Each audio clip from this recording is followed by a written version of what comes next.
Welcome to the Full Report. I'm Seena Ghaznavi, your foreign policy curious host. Joining us in the IRL studio is Travis Irvine. So good to see you here, Columbia Journalism School grad. Still can't believe they let me in. I can't believe or let me graduate. And with us in the virtual studio is an old friend. Oh, I'm so excited. A guy who gave me a shot. Me too. He gave me a shot. He said, "Hey, He kid, gave me a shot. get off that bench. Uh-huh. Get out of that. Get out of that sewer.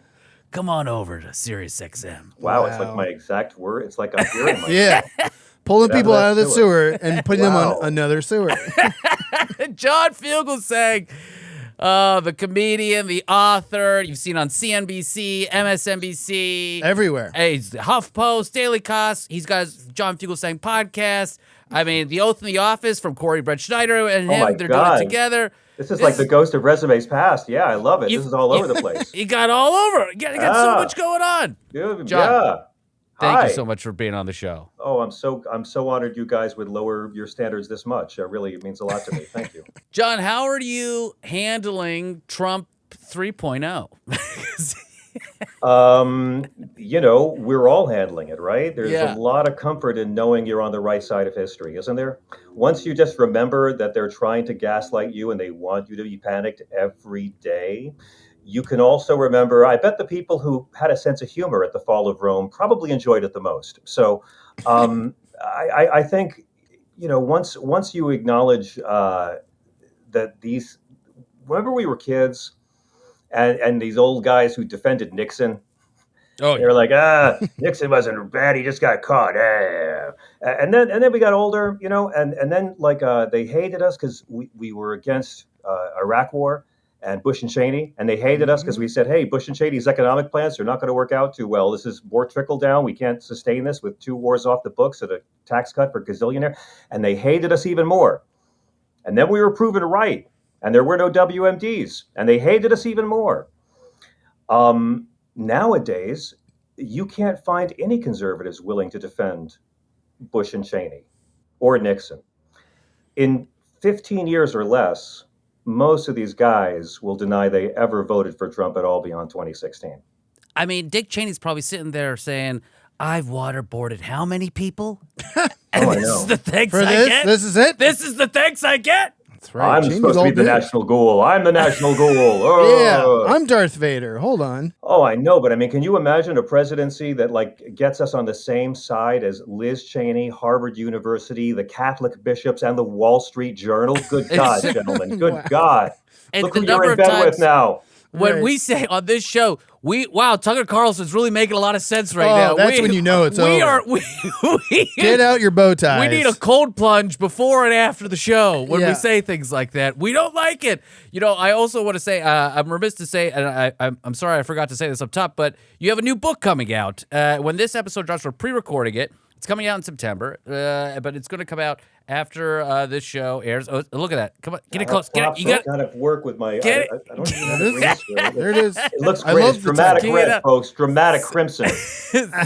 Separation of Church and Hate, a sane person's guide to taking back the Bible from fundamentalists, fascists, and flock fleecing frauds. Great title. Yes. Love a good pun, but then also you need to have the really long subtitle. We've heard that on this, with other authors. Trey Is Crowder. that true? The publishers like a long subtitle? I think they like a good subtitle. So we went back and forth a lot. Right. Went back and forth a lot. Yeah, it's got a lot of alliteration, fundamentalist, fascist, and flock fleecing frauds. There we go. We got to get in there. Those And are the groups. Those are the groups that keep our country so interesting. What I love about your story is your parents' story and your vast knowledge of religion. And that's one of the reasons I'm so excited for you to have on the show. But for the people that don't know you, John, tell me, how did you grow up? I'm glad you asked, Seena, John. I'm here because 2 people broke a promise to God. My mother grew up in the segregated South. She entered the convent right out of high school, and the convent put her through nursing school.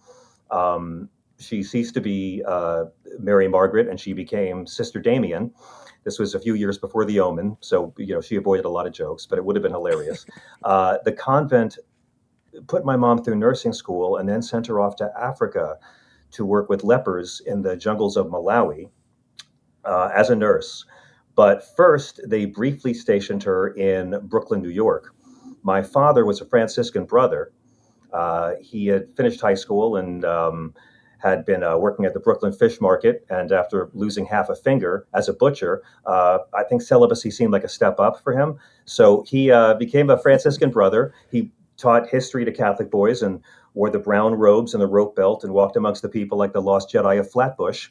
And my father, the brother, went into the hospital and fell in love with his nurse, my mother, the sister. And he had promised God he would never fall in love. So he knew he Oops. couldn't say anything. He knew he couldn't do anything, but he was, by all accounts, instantly, for life, smitten beyond all recognition with this quiet Southern girl in a nun's habit.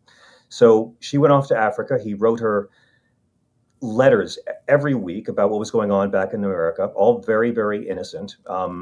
Her village had no TVs or radios or newspapers, so his letters became the de facto newspaper for my mom's convent. The mother superior would open the mail and read them out loud. My mom was always the last to get her letters.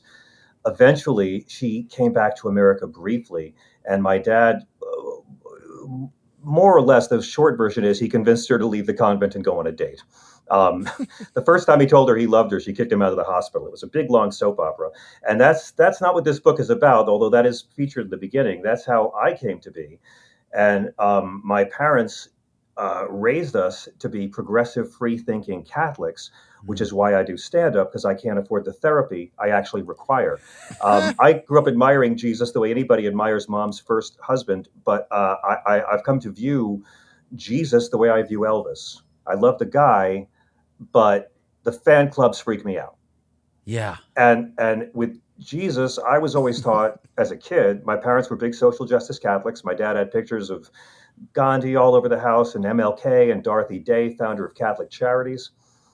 We were taught that it was about service. We were very Catholic. We were the most Catholic kids. My dad's parenting strategy was to make me too liberal for the Christians and way too Christian for the liberals. And every therapist I can afford has said he's worked perfectly. So we grew up mega Christian, church all the time, holy days. But I would see the people on TV that the news called Christian, like Jerry Falwell and Pat Robertson and Jeremy Swaggart. And they weren't talking about helping the poor. They weren't talking about the evils of racism. They were talking about welfare moms and evil feminists and Muslims and abortions and gay people and all this shit that's not in the Bible.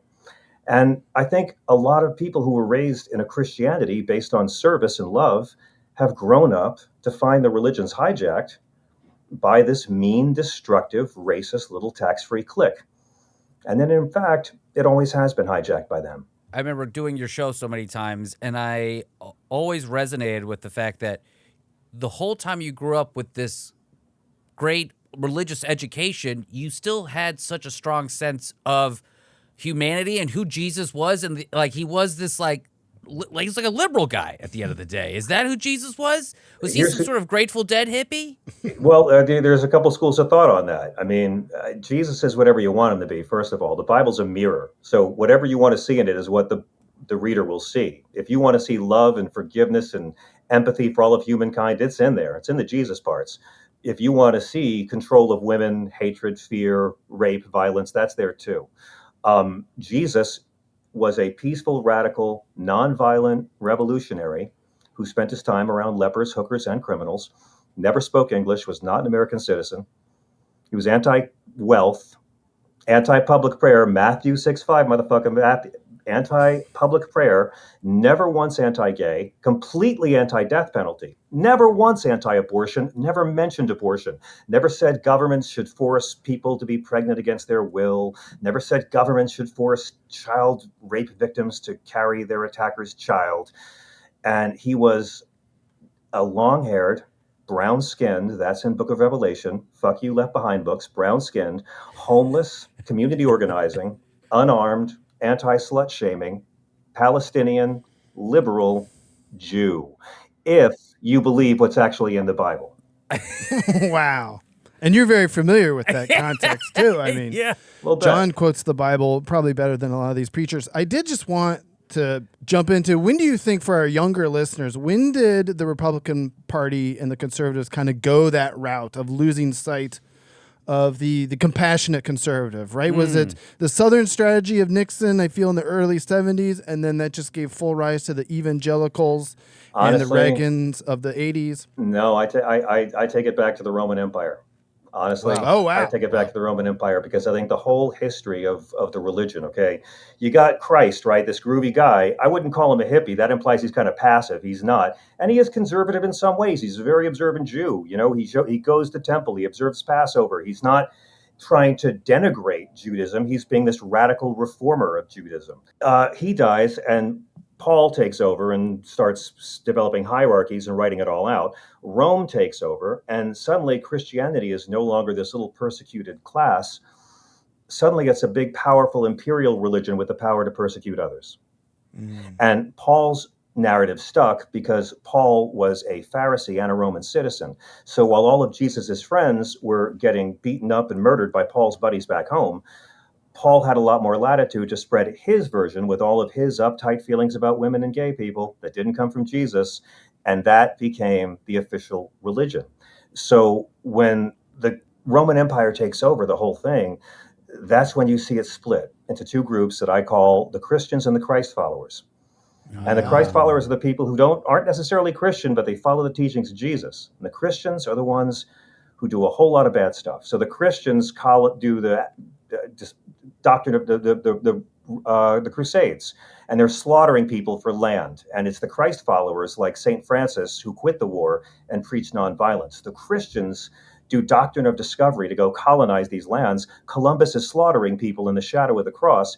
It's the Christ followers, like the priest on his boat, Father Bartolomeo de las Casas, who protested his treatment of the indigenous people. First ever act of protest by a white person in this hemisphere was a Catholic priest against Columbus and his human rights abuses. Christians gave us slavery. Christ followers like Harriet Tubman and Frederick Douglass and the Quakers gave us the abolition movement. Christians gave us the segregation. And a Baptist minister named Martin Luther King is the most famous fighter of it. Throughout the entire history of this country, it's always been Jesus followers and their other non-Christian allies and their atheist and agnostic allies who've had to band together to beat back the batshit crazy Christians. We are the only nation on earth where our Christianity is completely entwined with the history of white supremacy. So it's always been messed up in this country. But for me, it really changed after they lost on segregation, after Nixon went down in flames. They spent most of the 70s making like tax exempt status for racist universities. That was their big issue. Jerry Falwell and all those guys. Right. When I would see Falwell on TV, I never knew that he had been a segregationist who opened whites only schools. They never told me that on the news. They just called him a Christian leader. And it was really weird to be told I was the same religion as this guy. But when Roe v. Wade was passed by the Supreme Court, the most controversial thing was how not controversial it was. Nobody cared. It was a Catholic thing. Falwell never mentioned abortion in a sermon until 5 years later. No one cared. And by the time Reagan was in office in the first term, that became their issue. And in the past 45 years, we've witnessed abortion, criminalizing abortion, completely take over Christianity in America. They got the followers of Jesus to vote against everything Jesus ever talked about by talking about abortion, which Jesus never talked about. And that's where we are now. And also when Falwell came up, I remember, on Fraudsters, we did a whole thing on Jim Baker, and they talked about the prosperity gospel a lot. And it always struck me as strange that the help the poor faith all of a sudden was like, we got to make all this money. Yeah. Yes. We got to pray for more money. God wants us to be rich. Right. He wants me specifically, Mega your churches, to be yeah. rich. Well, yeah, it's the opposite of liberation theology. And I touch on prosperity gospel in the book a bit. I don't really go after it too hard because it's not hate. It's not Christian nationalism. It's not fundamentalism. It's grifting. It's a grift, yeah. Nowhere in the Bible does Jesus say you're going to be rewarded with earthly wealth if you're a really good person. Guys, Can you imagine? guys, like we can debate whether the Bible is fiction or not, but then there's Bible fan fiction, guys. Jesus in the Bible tells you to take up his cross and live a life of humility. That's Jesus in the Bible, okay? Not something else with quality hair product telling you that God's going to reward you for being so darn special and donating to our ministry. That's not evil. Again, like the Joel Osteens of the world, like those guys are not nationalists. They're not haters. They're not persecuting gay people, okay? But they do the same thing Jerry Falwell did. It's a junk theology. It's this notion of saying that, well, if you're a good person and a good Christian, God will reward you. That is communicating to people that hard times are because you are spiritually inadequate and God is punishing you. And if you are not rewarded, then God doesn't like you enough. And that's why it's dangerous, garbage, junk theology, whether it's racist or not. There's our great Secretary of Defense, Pete Hegseth. Oh, what a Christian. guy, huh? Secretary What a great- Jägermeister, yes. He's a gin guy, I think, is what he said Yeah, on, please get on your the facts record. straight. Oh, it's great. The Confederacy keeps getting new heroes in this century, isn't it? Right. I want to play a little thing from CNN. He posted this video. Yeah, Wilson. Yes, this Doug Wilson guy. I want to play this clip. Let's do it. On the hopes for a Christian world, which everybody's allowed to hope, right? Sure. We're all allowed to hope a little That's what religion's about. Hope. I don't want to take hope away from anybody. Planting a church in D.C. part of your mission to try to turn this into a Christian nation? Yes. So every society is theocratic. The only question is who's Theo? In a secular democracy, it would be demos, the people. In a Christian republic, it'd be Christ. Well, what would you say to someone watching this and say, look, I'm a Muslim. Who are you to say your worldview is better than mine, that your God is better than mine? Well, if I went to Saudi Arabia, I would fully expect to live under their God's rules. But you said earlier that you want this to be a Christian world. Yes. So you want to supplant their religion with your Christian. Yes, by peaceful means, by sharing the gospel. There's a lot of work yet to do. I believe that. So, hey, John, Humility. what is... See what I say? It's all humility. All humility, guys. Take up your cross. Right. Yeah, I mean... I just want to share peacefully. What does it say about our leaders when we see them post things like this? They used to just kind of do it on a private group chat on Signal, but now they do it like on public airwaves. No, I mean, this is Pete Hegseth, whose job is literally to protect the Constitution, reposting Christian nationalist nutjobs who think the 19th Amendment was a clerical error, okay? This pastor even says in his ideal society, men vote for the whole household, all right? He's not just anti-woman. This guy's full-blown slavery revisionist. The guy, like mutual affection between slaves and their masters, and Pete Hegseth loves this guy. So here's the deal. In April, the House Republicans passed the SAVE Act, which would require voters to show proof of U.S. citizenship, like a passport or birth certificate. And 69 million women don't have a birth certificate with their current name. So that's why some people are very worried about how all of these Project 2025 things that Donald Trump has no idea is going on around him are being facilitated. So these guys don't like women, but I'll tell you, the only thing they hate more than the Bill of Rights is the actual teachings of Jesus. So this book is not overwhelmingly about Trump. I didn't want to make it too much about Trump. I had a lot more in him, and I took it all out because I just don't want to date it in this time too much. This book is about how to use the Bible when debating a right-wing theocratic Christian or fundamentalist, or and it's for atheists, it's for believers, it's for agnostics, any religion. But these people support Donald Trump. So I always say to them, please give me one specific teaching of Christ or one specific commandment of Christ in the Gospels that Donald Trump and the MAGA movement fight for. Give me one. Now, the number one issue I get is abortion. And that's when I've got to tell them, guys, sorry, the Bible's not against abortion. God asserts that a fetus is property in Exodus chapter 21, and that a woman's life has more value in his eye than a fetus. God gives rather gruesome abortion tips for unfaithful wives in Numbers chapter 5. God's the least pro-life character in the Bible. Can I tell you about Noah's Ark and all those fetuses? Can I tell you about Passover, my Gentile friend? Jesus is against the death penalty, never against abortion. That's why his religion's not against it. Judaism's not against it. Abortions are legal and free in Israel right now. Yeah. So they don't know the Bible. So the second thing they'll say is immigration. And that's what I've got to say.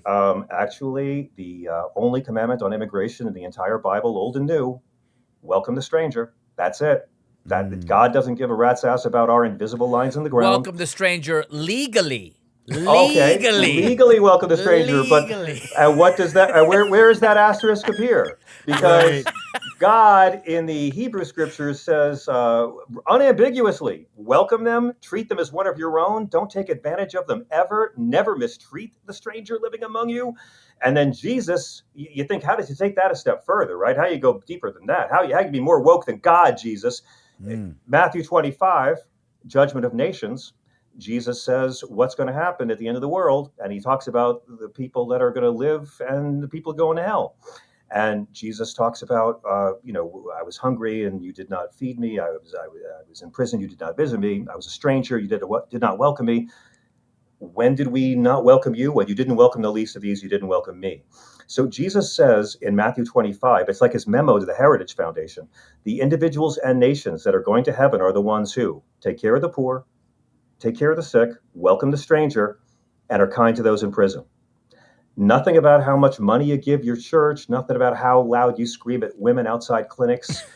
Right. Those four things. So Jesus literally says individuals and nations will go to hell or heaven based on how they welcome the stranger.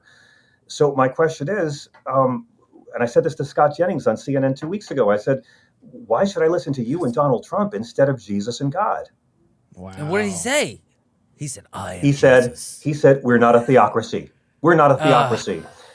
And that's their dodge from actually saying, we don't give a rat's ass what Jesus says. Yeah, it is Jesus funny, is though. a prop for them to wave over their heads and use as camouflage. So I wrote this book as camouflage removal. And but they seem to be ushering in theocracy. They seem to be ushering in a red carpet for these theocratic people to come in and have their way. That's why all the Supreme Court flipped. That's why you had all these things that have been happening. As an Iranian American, I've talked about it on the show before. This is my greatest fear. This is my January 6th. If we go religion, if there's a theocracy issue that happens in this country, that's the firing line. My family already escaped Iran to come here. Right. We're not going anywhere. I mean, we could go to Japan. My wife's Japanese. But, I mean, we don't want to leave America. This is it. You shouldn't have to. No matter how good the ramen is over there, and the beer, and the food, and the health. Well, I'm sure you must feel very confident knowing there can never be a theocratic fundamentalist Christian takeover of this country because we're just too lazy and indifferent. We like our blasphemy too much. We're not going to part with that. We want it both ways. We want to vote for Caligula, but wave around a little Jesus flag.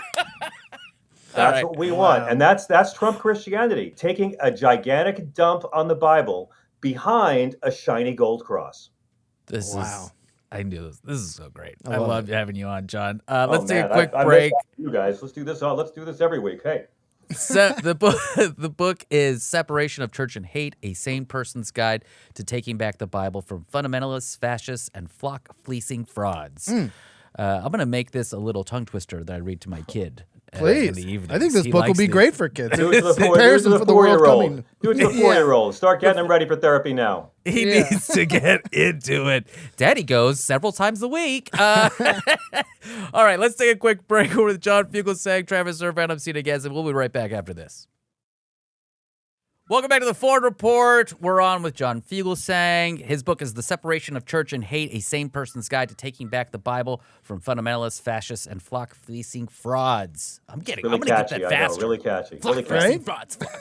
John, our show's about geopolitics. I want to get back to religion, of course, but a big deal for me is to find out what everyone's foreign policy is. What is the John Fugelsang foreign policy? Your president, what is your individual view of how America should be interacting with the rest of the world? First thing I do is I get one of those fire extinguishers, right? You know those things they have? And I put out the fire that's on top of NATO. Okay. And then I put out the fire that was on top of the Iran nuke deal. Okay. And I asked Joe Biden, why didn't you just do this? You had 4 years to redo the Iran nuke deal that Trump destroyed the first time. But I protect NATO.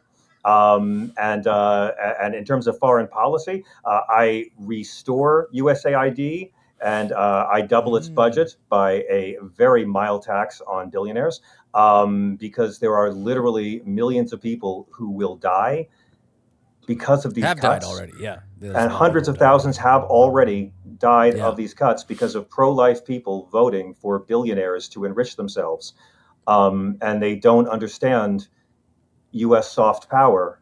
And the contempt for NATO shows they don't understand U.S. alliances. And I'm not saying that they're plants by Putin and Xi. I'm just asking, what would plants by Putin and Xi do differently? Yeah. Right. And I think we talked about this when I was on your show, but the collusion thing that people always talked about between Trump, people always messed it up. They didn't realize how disorganized and frenetic the man is, and he has no idea how to concentrate for more than a few minutes. So there's no colluding. There's just glad handing and bribing and just saying nice things to him, and then he'll do what you want. No, he's very good at media narrative shifting. I mean, he's always been a master, right, at shifting the media narrative, and that's what collusion is. Collusion's not a crime. Yeah. Collusion's not a crime. Yeah. And Trump knows it's not a crime, and that's why he said it so many times. Yep. Because then they can never charge me with collusion. It's like and then everyone would saying, let's charge him with collusion. It's like, he got you. But it's like if he's talking about like using the Death Star, like okay, but it's not real. Okay, well, see, they didn't get me for the Death Star, but it wasn't. We weren't trying to get you for the Death Star. What? They didn't go after him for conspiracy. Robert Mueller didn't go after him for the money.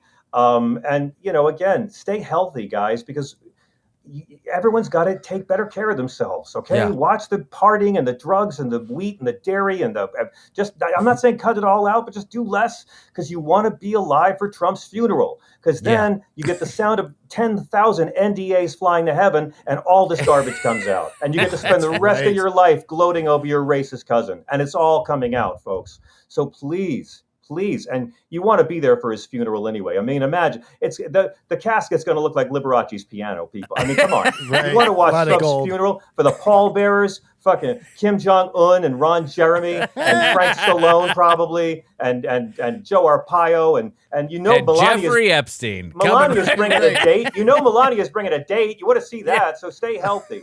I would remind Russia to observe the Budapest Memorandum, signed by Russia, America, and the UK in 1994, protecting the Ukrainian borders, and ask them to get what we call the fuck back to their own country.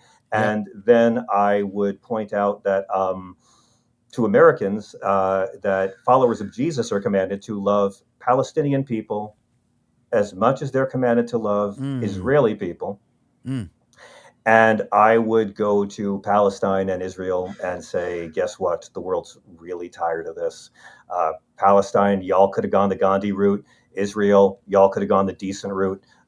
Y'all have the Netanyahus and Hamases have propped each other up for a long time, and it's not helping. The occupation does not make America safer. The occupation does not help America's economy, and I think Netanyahu has proved the occupation does not make things safer for Israel either. So I don't know if a two-state solution is possible. I look at first off, they're trying to destroy Gaza. They're ethnically cleansing it. We're witnessing it in real time. And then I don't know how you turn the West Bank into a state with borders. I mean, look at it. It's inconceivable that could ever be a map of something. The solution maybe a single state solution, a democratic state solution, but we don't have to fund this anymore. America does not have to export a single weapon to Israel for a very long time. They're doing just fine on the weapons. And we've talked, and you're absolutely right. I don't know any nations I forgot to mention. I mean, the Belgians, we can, I probably have something to do with them too. They waffle, but yeah. India, Pakistan, Australia, they could pop off. Plenty more. But you covered a lot. Can you believe it? Israel and Pakistan, seriously, like 40 years after Gandhi wins Best Picture, we're still dealing with this. Really? We covered that on the show here, and I was like, there could be a nuclear war happening by the time this episode drops. Terrifying. It's so crazy. I wanted just a cute, boring, nerdy, intellectual geopolitics show. Please. I got World War III every single week. Every week. I know, every week. My God. Every week. I mean, it's terrifying. And I have to, I look at India and Pakistan, and I have to hope this is one of those scenarios where, hey, maybe capitalism is the hero here. Maybe capitalism is the driving force that can make them realize that there's better ways for men in power to cash in and not hurt people. I'd like to believe that somehow, look, greedy people will be taking advantage of working people and poor people no matter what. But I'd like to believe that there's enough cooler heads to make nonviolent solutions prevail. I think so, and India's economy is growing so much that there's not a real incentive for them to enter into like a hot nuclear war. And with Pakistan doesn't need to make it worse. Pakistan, Yeah. I mean, it's never going to get better for them if they do that. Yeah. One of the things I liked about how you were talking was rebuilding the soft power in America. Yeah. Oh, yeah. And I think that's a fundamental problem with everyone. I get the anger and the resentment for we're giving this money and all. It's such a small amount of money over the federal budget. I mean, if we look at the like what we spend on the military, I mean, the amount of soft power money that's gone out is minuscule comparatively. One of the things you also mentioned was Trump's ability to shift the narrative. And Well, until this, until exactly. now, welcome to this thing. We've made it. We've arrived. The Epstein thing, right? Aren't you glad we lived this long? Finally. I Right. agree. We were saying like this seems to be the first thing that he has no control over. Right. He can't He's even talking about say- changing. He can't mention South Park. He can't acknowledge South Park. You understand? Right. He can't acknowledge it. I mean, by the time like everyone's seen it, he probably will in a couple of weeks. He'll probably give in. But it's still the number 1 and number 2 streaming episodes of any TV in the country right now. He can't Yeah. say a thing about it. No, and Rosie O'Donnell is going to have her citizenship taken away after she leaves America to go to Ireland. Oh no, wait! I'm gonna fire Jerome Powell as the Fed chair. Oh no, I won't. We're going to release all this information about Martin Luther King tonight. Oh no! Actually, we're going to deploy the National Guard down to D.C. Oh no! I mean, it got so bad they had to come out and say that Trump's health was bad. Like, Yeah, they're literally they're using his bad health as a distraction from other stuff. That's not what have they ever they know we went from distracting from Biden's health to using Trump's bad health to distract from his evil. Wow. I'll take the old guy we're talking about his health back any day, by the way. I'll take Biden on chemo in a hospital gown any day. Oh yeah. My whole line was I'll take my clipped toenails over Trump any day of the week. But you see, like the distractions aren't working. And Yeah. I mean, they released those MLK files that the family begged them not to release in the middle of the night. Nobody cared. Like he's trying nonstop, and the more he tries, it's like the culture's finally caught up with it. The culture because of Epstein. It's also making me really realize how good he was at managing the media narrative. Because I'm not Always. seeing it at all now Right. because he's so bad at it. I mean, right he's now. still doing it. I mean, the Texas redistricting is a lot of that, but this DC, Yeah. I mean, DC, their crime is down at a 30-year low. It's all about that. Donald Trump's mouth, gentlemen. Donald Trump's Okay. mouth is a tennis ball machine, and it vomits out these little bouncy balls, okay? All to every corner of the empty court. The media are the dogs that have to chase down every single goddamn Oh, ball it because sounds they're like all my equally dog. fascinating, okay? But his nonstop narrative nonsense, it's not working anymore. And Yeah. Epstein is not going away. And it's amazing that we lived long enough to see a dead rapist destroy a living one. God bless us, everyone. It's What a do you- beautiful time to be alive. A dead pedophile may bring down a living one.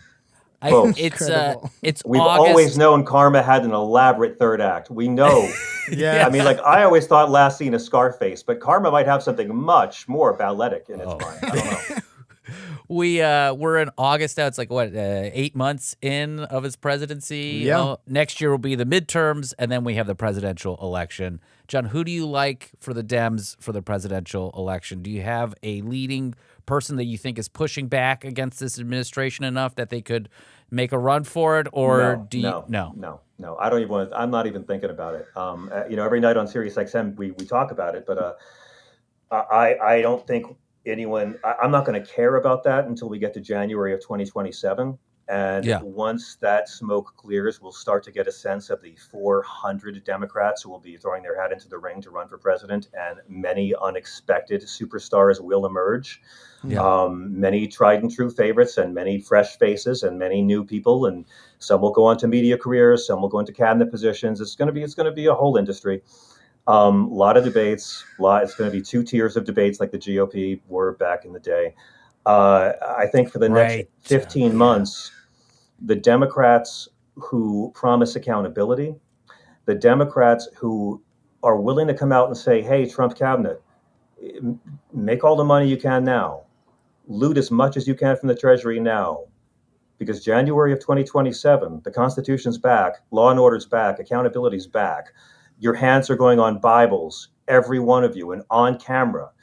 The candidates who run on that are the ones who are going to raise the most funds. They're the ones who are going to get the most votes. I got a lot of respect for Gavin Newsom. I think he's going to be a formidable presidential candidate. But the reality show, Dancing with Fascists, is not reading the room. Man, right I now. listened to that Steve Bannon episode, and what has happened? People are going to like Steve Bannon after this. He made him likable. I know, and you can't do that. It comes off as self-serving for the politician in question. I'm the first to say, I'd sit down with Steve Bannon any day for an interview. Absolutely. Yeah. I think we have to do that. We have to show it. You can get along while still arguing fiercely. But I wouldn't do it because I want it to be more popular with Steve's audience. That's the thing. What is it about the fact that Democrats keep doing this thing where they're like, the base will come along. They'll be fine. They won't ignore us or be upset about our views or anything. But you know who will like us? Centrists and Republicans, if we bring Liz Cheney out. Let's roll out Liz. Oh, Liz. Let's get that. Lizzie, how's your daddy? Hey, right. We all miss him. What is with the Dems doing that? It just...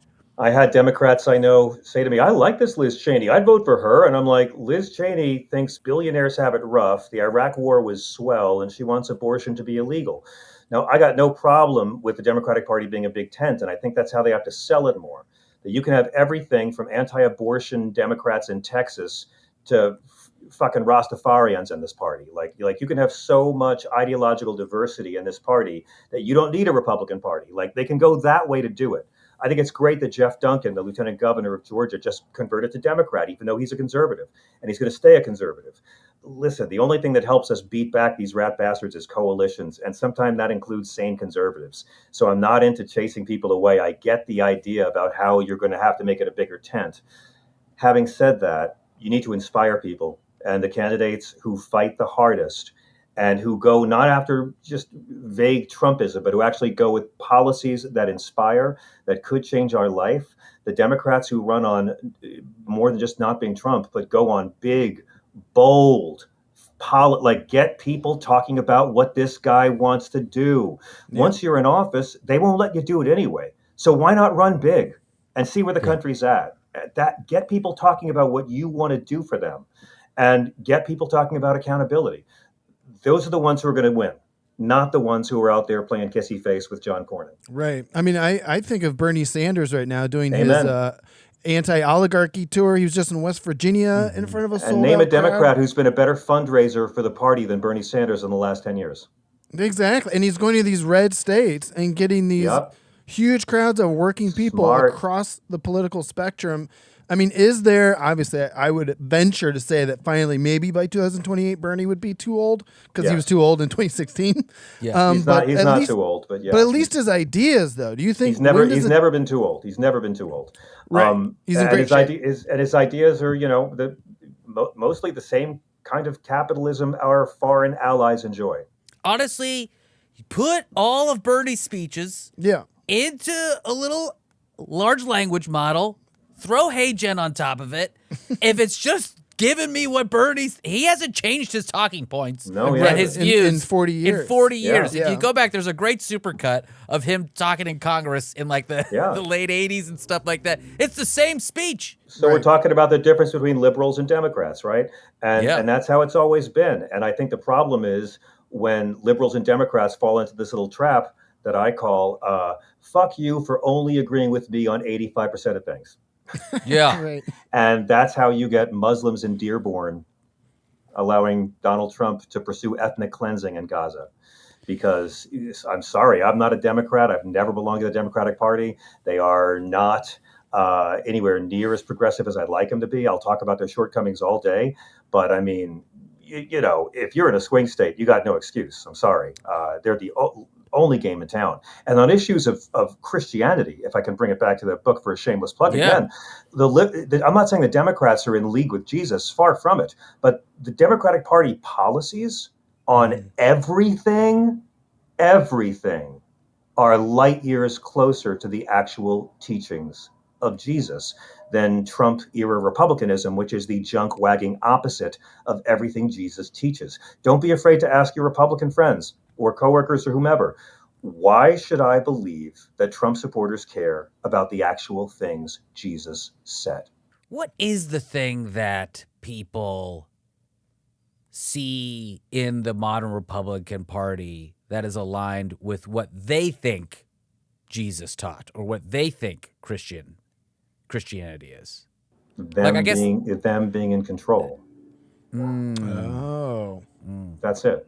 That's all it's about is control. They don't care about anything else. They care about power. They don't care about the things Jesus said.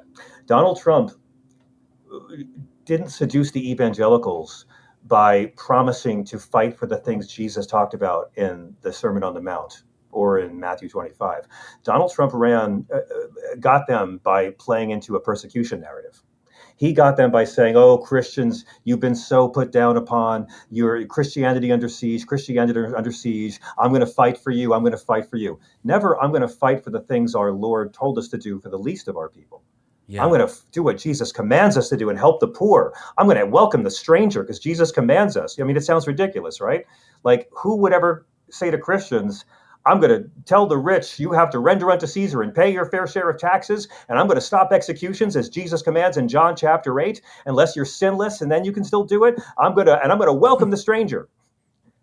I sound like a Green Party, maybe. I mean, it would never happen. So they don't follow him. So don't be afraid to say, and the whole point of my book is you don't need to believe in the Bible as literal fact to do this.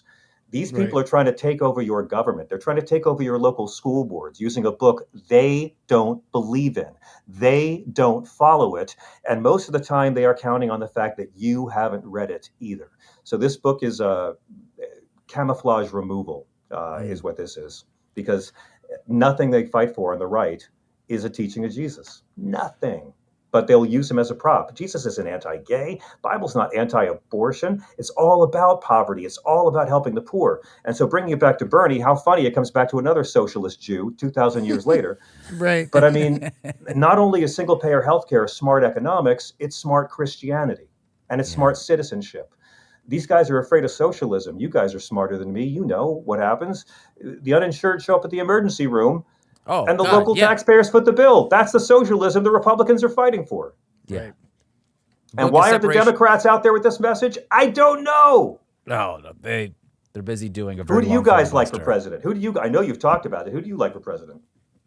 Well, I mean, J.B. Pritzker is a billionaire. Man, and a Democrat. He's the front runner for me. In terms of who I think could do it, he's the front runner for me. He's the bull in the china shop who's a real billionaire. Yeah, and that's kind of the only thing I can see working is I'm a billionaire who likes to take care of the working class and things like that. You know, he's obviously of that class structure, but I mean, he said it. His parents really instilled values in him. His mom, especially. In fighting for the working class. So I like him. I also think, why the hell wouldn't the Democrats go for a more Southern Democrat from a red state like a Laura Kelly from Kansas or an Andy Beshear from Kentucky or a Roy Cooper from North Carolina? Yeah, so watch for Beshear. Beshear's running for president. I mean, I wish he would run for McConnell's seat, but he's not going to do it. He's going to run for president. And honestly, Beshear versus Vance, I mean, that's Appalachia on Appalachia. It, man. That's it, clear. Because when Beshear versus Vance, that would be, you know what? It sounds like pouring for the angels. Do you hear it? That's what I'm saying. This would be a referendum on everything, including eyeliner. When Beshear said last year that Vance is like, you ain't from here. Yeah. Like that's the throwdown in hillbilly language right there. Yeah, so, but you know what Pritzker offers is picking up Vance by the ankles and then beating the Republican caucus with his body. That's what Pritzker brings to the table. I got to meet Pritzker last summer. He joined us on, I do the Sexy Liberal Comedy Tour with Stephanie Miller. And we had an insane show in Chicago for the DNC last summer. And like Mark Hamill was on stage and Governor Pritzker came. And man, I mean, the charisma on that guy, you get some sense of it on TV, but like he's in the room with you and it's like, whoa, like he has that rock star vibe about him. Yes. He does. Yeah, I don't know specific people. He's literally a billionaire who wants his class to pay higher taxes. It's a really smart message for the Democrats. Right. And he knows how to take a shot at Malort, which any Chicagoan will tell you that ain't easy. Oh, what's Malort? Oh, buddy, that's a whole nother show. Wow. Is this something the Pope would know about, but not me? Yes, the Pope knows about Malort. Oh, my we'll get to gosh. him in a second. Oh. Well, let me take a quick break. When we come back here, I want to ask you, I want you to tell me about the rapture, because this thing I have, believe it or not, I'm like new to understanding about the rapture. So I want you to explain it to me. Separation of church and state: A Sane Person's Guide to Taking Back the Bible from Fundamentalists, Fascists, and Flock Fleecing Frauds. This is the Foreign Report. We'll be right back after this.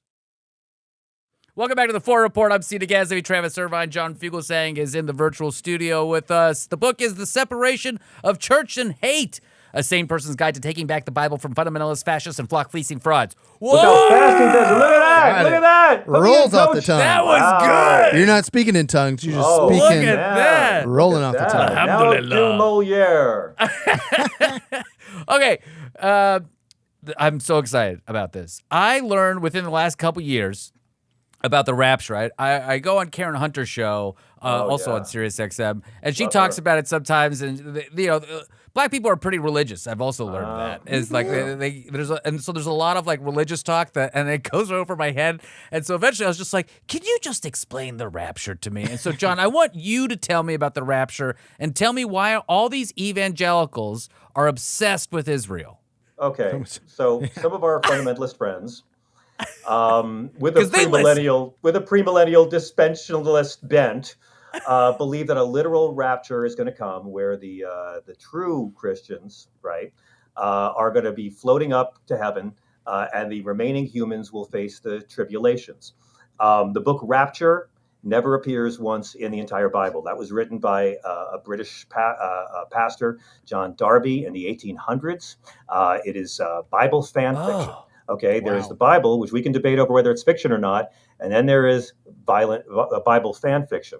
But here's the thing: nothing in the Bible says rapture. Like, there's a lot of poetic language. We could talk about the Book of Revelation all day, but the Book of Revelation, look again. What we have here are people I call anything but Jesus Christians. Okay, they don't want to do the tedious things of taking care for the less fortunate that Jesus demands. So they want to go around it any way they can. Can I go to Leviticus and persecute the gays? Can I go ahead of you to Paul and be a dick to women? I know. What about this? Like, can I persecute the Jews, even though Jesus was Jewish? Like, they're always trying to get him in on their own thing. So these folks believe in the rapture community that here's why they care so much about Israel. Because once the tribulations begin, you see, Jews will either face violent death from an angry God, or they'll have the chance to be coerced into converting to Christianity. You see, they love the Jews that much. Oh, my God. I didn't know that. Pastor John Hagee, founder of Christians United for Israel, he said this on an NPR interview. He said it was the disobedience and rebellion of the Jews, God's chosen people, that gave us the Holocaust. That's Christians United for Israel. For the master race Christians, Israel is necessary to fulfill a prophecy that whisks them to heaven while violently disposing of all the folks they don't much care for down here. And the fate of the modern state of Israel is a necessary puzzle piece for these apocalyptic elitist nut jobs who are so certain of their own get-out-of-apocalypse-free status. But that's what it's all about. Nothing to do with what Jesus talked about. They just want to find a way around him. I'm special, I'm good. No, Jesus says, take up my cross. If you want to walk my path, be humble, be of service. But all they want to do is say, me on top, me on top, me on top. Right. And that's the politics, and that's their spirituality too. So people would call in when I was on Karen's show, and they didn't like my views. And they would be like, well, when the rapture happens, you're not going to get raptured up. And I was like, again, I want to say Karen's, I don't think Karen's viewers or listeners are the ones with the anti-Semitic business as well, okay? No, of course. Yeah. And it's a very different context for the black church to think about the last days and when we're all raised up. I mean, it's very different culturally, throughout history to think about that. I'm a big fan of black church, I'm a fan of church in general, they have a different rapture? Is it the same rapture? It's like everything in the Bible. It's a mirror. It's whatever you think it is. Most is people, such a God mess. bless them, most people believe in what their heart believes in, and they don't really cross-reference it with the book too much. I had to actually take my whole chapter on the rapture out of my book because I had so much stuff. I had to cut so much. You don't even know. I had to cut out a whole bit on Trump. I had to cut out a whole bit about because ultimately it wasn't about hate. Like I was making fun of it, but like talk about the rapture. It's not about hate. It's not something that they are really using to abuse people. I do talk about the anti-Semitism part in a chapter on anti-Semitism in the book. But it's there. It's got nothing to do with Jesus. It's got to do with people who want to believe that God likes them better and that I get to go behind God's velvet rope. And for some people, that's the consolation prize of this mortal coil they'll cling to. But it's not the message of Christianity. Christian's message is, how can you be of service to other people, not how can I dominate the local school board? Wow. Travis, so John, you don't know this, but every episode we do at the end of the show or in the last block of the show, we do a JD Vance corner. Oh, I love it. JD Vance corner. Because we start off as just like a one-off, like, oh, Travis is from Ohio, so is JD Vance. It's unfortunate. We have the same birthday, which is also hey, how about that unfortunate. Sherrod Brown, though? Sherrod Brown's running for the Senate. How about that? You hear that? Oh, that's incredible. Okay. I know. That's good Come on news. back, baby. I Good love news. That's great news for Ohio. So we I do a want to hear little. that guy. I want him to gargle with broken glass every morning and then go out and get into fights with you. Right? That's what I'm saying. It's like No, he's watching going a to have shared. the fight. You're going to watch this guy. He's tan rested and ready. Oh, He's yeah. gonna bring the Oh fight yeah. to him. Well, he's running against a complete blockhead of a I know. Republican senator. But yeah, Sherrod Brown's like listening to a Tom Waits album for the working class. It was all working Sherrod class Brown's going to dignity be of the work. anti-Schumer. It's going to be fun to watch this. Yeah. Yeah. So, but yeah, we highlighted the rapture, which makes me think of JD Vance, obviously. yeah. But also we mentioned the Pope, and just again coming back to these pseudo Christian conservatives, right? Christians in name only, I like to call them. And JD Vance is a perfect example because he converted to Catholicism as a political ploy. Like it wasn't even, it was blatant. So did Gingrich. And within the first 6 months of this Trump administration, JD Vance is fighting with the Catholic Church. He's fighting with the new Chicago Pope, who I was actually retweeting articles about how JD Vance was wrong on immigration. Yeah, exactly. Everything like that. Southside Leo. Yeah, and you had the bishop in D.C. Chastising Trump and JD in the audience for their Look at who we're on the stance sides of. These guys are so evil. They've got us defending Harvard University, the Wall Street Journal, and the Catholic bishops. That's how evil. Yeah. I mean, that's how much they've screwed it up already. Well, we talked about 2028. How do we counter a fake Catholic conservative like J.D. Vance, especially since J.D. presumably will be the MAGA. Literally wrote this book for it. Aaron Here's the deal. The cult's never going to believe it, right? The cult is always going to believe, and the cult is usually grounded in some form of white supremacist fear, and you're never going to reach the cult. I didn't write this book to try to talk people out of their ideology.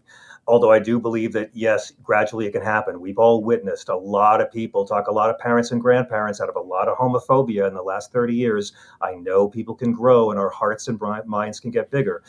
But I'm not here trying to convert conservatives out of their way of thinking. This book is for people who live with them.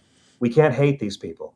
You know, they're our friends, they're our neighbors, they're our families we still love, or our coworkers. We have to beat them, but we can't hate them. And so I find very often, bring the Bible into it. You don't need to believe in the Bible as literal fact, but I think you'll get a lot farther with your right-wing coworker or loved one by showing them in the Bible how Jesus wasn't an immigrant-hating homophobe than you'll get if you just call your uncle an immigrant-hating homophobe. Like, we can't hate these people. We do have to beat them. But it feels so good to say that to the but you know what feels better? Jesus, Seena John, Jesus taught me the joys of calling out pious religious hypocrites. And I wrote this book to give everyone a sense of how to do it, how Jesus does it, because he calls out the ultra-conservatives all the time. Jesus doesn't give a rat's ass about sexual sin. The only sexual sins that bother Jesus are adultery and men dumping their wives casually. That's the only stuff he ever has hangups about. His whole thing is about forgiveness and transformation. And that's fundamentalism. So here's how you know J.D. Vance has more in common with Osama bin Laden than Jesus. Okay, because the extreme conservatives of all the religions, back me up on this now, Hell Extreme yeah. conservatives, Muslims, Jews, Christians, Hindus, Scientologists. But if the more conservative your religion is, 5 things you have in common. The more women are always second-class citizens. I don't care what religion you are. The more conservative it is, they're all on that team, right? Also, sex is bad unless it's for procreation. Women, gay men enjoying sex, very, very bad. The more conservative your religion is, they all have that in common. Violence is okay if my side does it. That's a great one. They all believe that. The more I'm on the side of God. If you're opposing me, you're on the side of Satan. I'm not going to negotiate with Satan about school curriculum. 4, always a focus on punishment, not healing. Fundamentalist, all religions, that's it. And 5, a penchant for victimhood that justifies any shitty thing they do now. I've been so persecuted, I get to do that. I've been bullied, so I get to be a bully now. We see this with the ultra-conservatives of all the religions, and the overwhelming majority of liberal and moderate and sane conservative Christians, Jews, and Muslims are getting along just fine right now, day in and day out, all around the world. It's the fundamentalists of all sides, here in America, over in Hamas, over in the Netanyahu administration, the extreme right-wing conservatives who are ruining all the religions and who are making the world so freaking scary for the rest of us. Wow. My new favorite Democrat candidate for 2028, just so he can throw that into J.D. Vance's face, John Fugelsang, There we go. 2028. Get on board. Would you run? Would you No. run for something? No, never. No? No. I can't stand School asking board? people. I can't stand asking people for money. No, That's I my can't. problem too. Yeah. Couldn't do it. That's the Can't hard do it. part. That is cannot really do the it. tough part. I mean, when you really ponder it, you really tremble to think about the kind of people who do want to go into it, because I couldn't do it. I feel bad asking for people for money on projects I really love and care about. Right? I feel bad asking people to subscribe to my Substack. That's Fugelsang. You do it for free, you cheap bastards, if you want. Yeah. Call it the Fugelstack, just so you know. Yeah. We don't really call it that. Amazing. Do you have another? That's I mean, it. JD is Osama bin Laden. I think Yeah, that's. that's He's not, but he's my not. soundbite. But he's not. I mean, he's not. He's not, because J.D. Vance believes in nothing. Okay. Yeah. Osama bin yeah. Laden believed his stuff. He was evil as hell. Yeah. But Osama bin Laden believed the oil belonged to all Arabs, Yeah. which is why he was shut up by our media and shut up by the Saudi media. And the way he went about it was the most evil fucking way possible. J.D. Vance is an opportunist hack like Donald Trump or Lindsey Graham, who is a barnacle. He will say or do or believe anything to appease himself. He is Peter Thiel's winged monkey. And I think the thing we want to watch out for geopolitically is this. We keep waiting for MAGA to break up with Trump. Oh, when are they going to say we're done with you? When's that going to happen? I think we're looking at it all wrong. Maybe it's not about when's these non-millionaires going to finally break up with Trump. Maybe it's about when's the oligarchs going to fire Trump. Yeah. Think about this. Think about this. They could get all this same stuff out of. Well, here they got their bill signed, right? Yep. Largest wealth transfer from the 99% to the 1% in history. All their deregulations, all the pollution they can do and poisoning your kids' air and water and soil. And then what happened 2 days after that? They got their crypto bill. All those loopholes, right? Yeah. As soon as the ink was dry on those deals, what happened? A real oligarch, Rupert Murdoch, ran with the Donald Trump, Jeffrey Epstein birthday card story. Not on his TV channel where they control the people, but where the billionaires read each other in the Journal. So Trump turns around and sues Rupert Murdoch for $22 billion, which he will never do because he would quit before the discovery phase, because clearly he wrote the fucking birthday card. He's lying. He's bluffing. Everyone knows it. Murdoch's laughing at him. And Murdoch's still not turning Fox News against him. Notice, he's suing $22 billion. Murdoch's still not sticking Fox News against him. Yeah. Murdoch turns around and says, oh, and by the way, Pam Bondi told him in May that he's in the Epstein files. He's known it all along while he's been lying to you about a hoax. That's how Rupert Murdoch responds to Donald Trump's $22 billion lawsuit. Bitch, you said what? That was his South Park episode 2 of season 27. Bitch, you said what? You were offended by what? So what if what's really happening is the owners of this country, the landlords of this country, and Trump is the guy who just watches the velvet rope in front of the house for them. No poors allowed. What happens when those guys realize, you know what, we could get just as good a return on Vance or one of the Bushes again? It wouldn't be that different without all this embarrassing racist bullshit. I think the oligarchs might be cutting this guy loose. Wow. It seems like they did get a lot out of him already, and historically the president is the one, or the political leader is the one that holds more control over the oligarchs at the end of the day. You think Wall Street wants this bullshit with the National Guard in D.C.? Well, the problem is in the short run, he can gum up the works. He can. You think have Wall Street wants the investigations. low-wage workforce to be deported now while the tariff prices are hitting? Like I think Wall Street's looking very far ahead. Wall Street doesn't give a shit about so trans callous. kids. Wall Street doesn't give a shit about how mean you are to the illegals. They want undocumented labor here. Donald Trump's hired them since the 80s. Like Wall Street can crush this guy. They just get, I mean, keep in mind, Murdoch's like fighting him off like Neo with one hand, and he's not even turning Fox News on them yet. I think that's why the street, though, it seems like it's just been like, all right, we'll just deal with this. He'll be gone soon. That's, I think, I think there's a general expectation that Donald Trump's arteries are doing what they came here to do, gentlemen. I mean, it's not really popular to say, but he's not a healthy man. Can we talk about it? He's 40% Crisco. He's 40% Crisco. I'm just worried about him. His blood type is ranch, guys, okay? I'm just worried about him. Here we go. His ankles look like he's smuggling ham hocks, fellas. What's going on here? John Fugelsang, thank you so much for being on the Foreign Report. This was amazing. So this was so much fun. Good show. Come on, SiriusXM, and let's do this some more. Absolutely. The book is Separation of Church and Hate, a sane person's guide to taking back the Bible from fundamentalist fascists and flock-feasting frauds. Look how he does it. I gotta get better at that. I'm gonna get better. Yeah, you're doing great. I'll do it better. When we come on your show, I'll do the titles. Okay. All right. The Foreign Report, LPN@gmail.com. As always, rate us on Apple, on Spotify, subscribe to us on YouTube, show up at Travis's house after 2 a.m. He likes it that way. This is what we're doing on the show here. We'll see you guys next time.